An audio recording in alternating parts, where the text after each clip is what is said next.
Fala, torcida do Verdão, trazendo mais uma informação do Palmeiras aqui no canal. O Palmeiras que vem sofrendo uma pressão interna e ainda vê o Flamengo na cola do Verdão e diminuindo ainda mais a vantagem. Vamos ver o que o Facincani falou sobre isso. Ele que detonou o Palmeiras comparando-o com uma motocicleta eletrônica. E antes de rodar o vídeo, já se inscreve no canal e deixa o like para fortalecer. Quando você fala que futebol se ganha no meio campo, eu concordo 1.000.000%. Time de futebol tem que ter meio campo, pelo menos de 3 a 4 jogadores. Essa é a diferença do porquê que a locomotiva rubro-negra tá com o farol alto nas costas do Palmeiras, que não tem meio campo, que não é bem escalado no setor, que não joga nada, e por isso que o Flamengo joga bola e fez o que fez ontem com o Grêmio. O Flamengo amassou, engoliu, atropelou o Grêmio. 1-0 foi um placar miserável.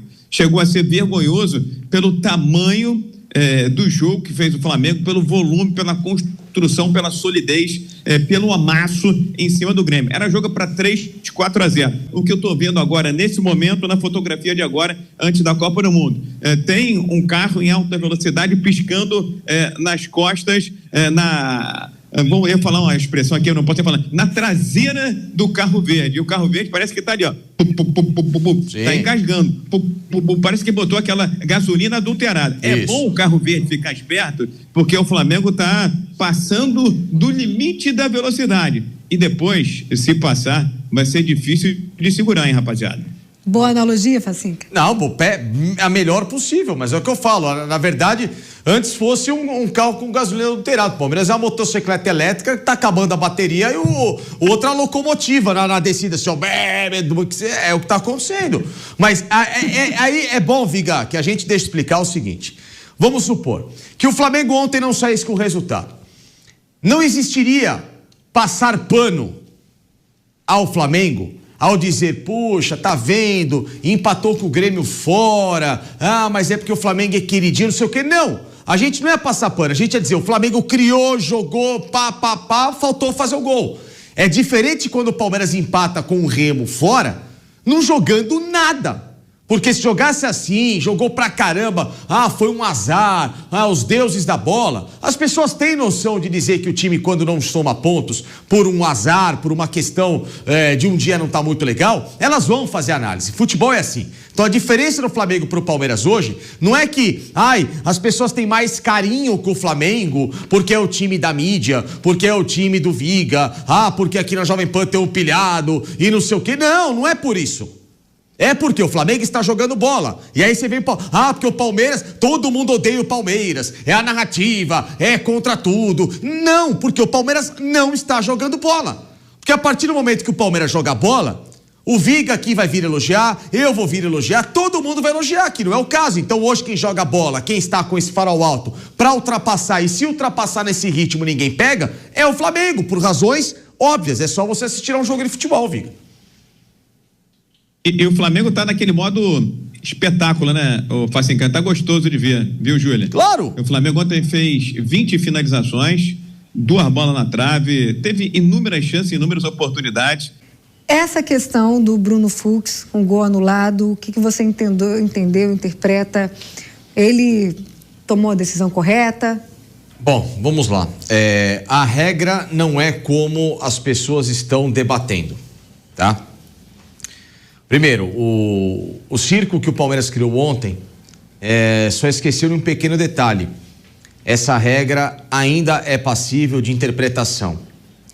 Então, quando o diretor de futebol do Palmeiras, o Anderson Barros, vem a público cravar que o gol tinha que ser dado ao Palmeiras, é na opinião dele. Aí tudo bem. Minha opinião, acho que o gol tinha que ser do Palmeiras porque eu não entendi que o Flaco Lopes teve a intenção de colocar a mão na bola.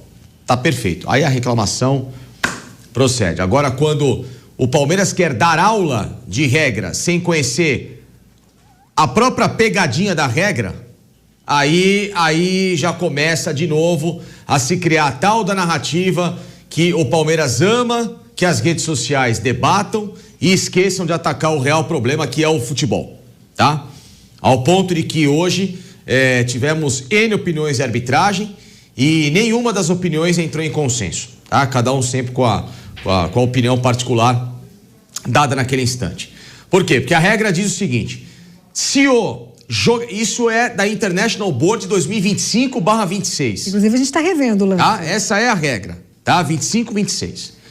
Se o jogador que faz o gol, se a bola resvala na unha dele, acabou, parou, para, não vale nada, ou que fez o gol. Se o jogador que não faz o gol, no caso o Flaco Lopes, que é o que dá assistência, o passe, tá? Resvalado no braço para esse atleta, a regra diz que o lance só é legal caso não haja a intenção deste atleta de utilizar-se do braço de forma deliberada ou com uma ampliação corporal. Então, por exemplo, ele tá com o braço colado no corpo, tá? Tô aqui, bateu sem querer no meu braço, a bola foi pro cara, segue o lance. Agora, nesta imagem, vocês podem ver claramente que o Flaco Lopes, ele, ao subir de cabeça, aí vai da interpretação de cada um. Se o Flaco Lopes, ao errar o timing da bola, ele sobe forçando, infelizmente, uma ação antinatural do braço, que aí, ao tocar a bola, resvala no Flaco Lopes e ele, de forma instintiva, coloca essa mão pra dentro. Você pode ver, ó, bateu, opa, tirei. Então, tô com a mão junto ao corpo aqui, porque foi instinto. Mas, no momento inicial, o Flaco Lopes sobe e faz isso aqui. Então, esse ir ao encontro da bola é o que o árbitro analisou como, para ele, uma intenção faltosa. Então, o problema não é a regra, é a intenção para o árbitro, a interpretação, que é onde o Palmeiras cria uma narrativa que, desculpa, ela é uma narrativa de pouca inteligência. Porque você ler a regra à sua frente, você não está dando aquela, sabe, leia a última linha, todo contrato, leia a última linha, parece desenho, né? Então, quando você lê a última linha diz o seguinte, ó, na última linha, regra é passível de interpretação caso o jogador tenha a intenção de tocar a mão na bola, porque senão fica fácil. Senão eu vou lá na área, eu vou lá, dar um tapa na bola, a bola solta pro meu amigo e ele faz o gol. Então, peraí, que regra é essa? Que regra é essa? Vocês estão entendendo como as pessoas explicam mal a regra? Ou no caso, o Palmeiras, que criou um baita circo sem deixa, porque, repito, Anderson Barros fala, pra mim, Anderson Barros, pro Palmeiras, pro Abel, pra minha tia, eu não achei que o Flaco Lopes teve a intenção de deliberadamente tocar a mão na bola. Por isso o gol tinha que ser validado. Perfeito, Anderson Barros, sua reclamação é extremamente prudente. Agora, você lê a regra e dizer, esse gol tem que ser dado porque tá na regra, não, tá errado porque a regra, ela é interpretativa. E até sobre isso, o PC de Oliveira ontem trouxe uma informação de que a CBF recomenda aos árbitros nesse tipo de lance, que tem o toque na mão, que impacta diretamente o gol, para anular esse tipo de gol. É a recomendação da CBF aos árbitros. Aí eu acho até que a CBF deveria vir a público. Claro. Porque se a regra fala uma coisa e a CBF tem uma outra interpretação, comissão de arbitragem aqui do Campeonato Brasileiro tem uma outra interpretação e está passando isso aos árbitros, eu acho que a CBF tinha que vir a público e esclarecer. Porque eu lembro do jogo Corinthians e Bahia, o Corinthians teve um gol anulado parecido com esse do Palmeiras, também nessa interpretação, que a bola tocava antes no braço do Garro, né? E ali o gol do Corinthians foi anulado. É uma recomendação que a CBF tem passado aos árbitros em lances como esse que a gente acompanhou, em que impacta diretamente, o toque na mão impacta diretamente no lance do gol. Gente, mas teve reclamação do outro lado também, né? Do lance do Marlos Freitas, e aí o pessoal do Remo também está reclamando que não foi pênalti. Eu queria a opinião de vocês também. Eu não achei pênalti, aí a gente tem que analisar a imagem, né? Acompanhar aí o pênalti que o Remo está reclamando. Ainda na primeira etapa esse lance, né? Um cruzamento que Marlon tá aqui, o Marlon tá... Tava no jogo ontem, né? Sim. O Marlon tá aqui, ó. Ele vai fazer a cobertura, ele tá aqui e a bola bate aqui. Ele não fez isso aqui, não abriu, não ampliou, não, tá normal. Isso aqui é um movimento natural. É um movimento natural, exatamente, né? A gente estava até falando aqui do lance do Flaco, né? Que a arbitragem interpreta, né? O movimento natural ali. Eu acho que nesse caso é o movimento natural do corpo. Eu não teria marcado o pênalti pro Remo. Aí que tá. Vocês viram a entrevista do Barros? Então, cadê onde fala da interpretação? Vocês perceberam como tá tentando se induzir ao erro as pessoas na própria narrativa que o Palmeiras quer que seja defendida? Esse é o grande mal do futebol. As pessoas defendem as próprias narrativas de acordo com como elas querem, sem falar o macro. Por que a bola bateu na cabeça, então, do jogador do Remo, no braço do Flaco Lopes? Por que ela é acidental nessa visão? Por que será que o Flaco Lopes não está à frente e aí no resvalo do jogador do Grêmio, essa mão não está gerando uma possibilidade de uma ampliação do espaço? Vocês estão entendendo? Se você tem uma opinião contrária a essa, não tem problema, você está correto, porque a sua interpretação. Se a Júlia pensar diferente, a opinião da Júlia, porque a interpretação dela, do Pedro, a minha. Quando há uma interpretação, você precisa respeitar a decisão naquele momento, mesmo que você se indigne. Porque se a opinião da Júlia for diferente da minha, eu posso falar, putz, não concordo com você, eu vou ficar indignado com a sua postura. Mas é a sua interpretação. Eu vou fazer o quê? Você entendeu assim, tá tudo certo. Porque a regra não é clara. A regra não é esse beabá, como ele falou. Ah, tem que dar o gol. Não tem que dar o gol porque existe uma prerrogativa do árbitro. E aí, quando o Palmeiras vai numa rede social agora colocar o dublador, o Gustavo Machado, olha, porque veja, no jogo do Santos, o próprio Rafael Klein falou pro Neymar, não disse a bola. Porque lá, até a dublagem, o Palmeiras usou mal. Porque o árbitro fala, se tá junto ao corpo e bate aqui junto ao corpo e sobra pra você, seria gol. Exatamente, não é o caso. O braço do Flaco Lopes ontem não estava junto ao corpo. Você pode analisar se ele teve intenção ou não. Aí é uma outra discussão. Agora, não estava colado ao corpo. E na dublagem que o Palmeiras usou, o Rafael Klein diz, se o braço tivesse aqui colado ao corpo, batia, seguia. Vocês estão entendendo como que o Palmeiras tem fugido da real discussão que é o futebol da equipe, com 1 a menos pelo terceiro jogo no campeonato, em que ele teve 2 a menos contra o Corinthians, 1 a menos contra o Santos, 1 a menos contra o Remo, 3 equipes que estavam em zona do rebaixamento e o Palmeiras não conseguiu andar e fazer gol.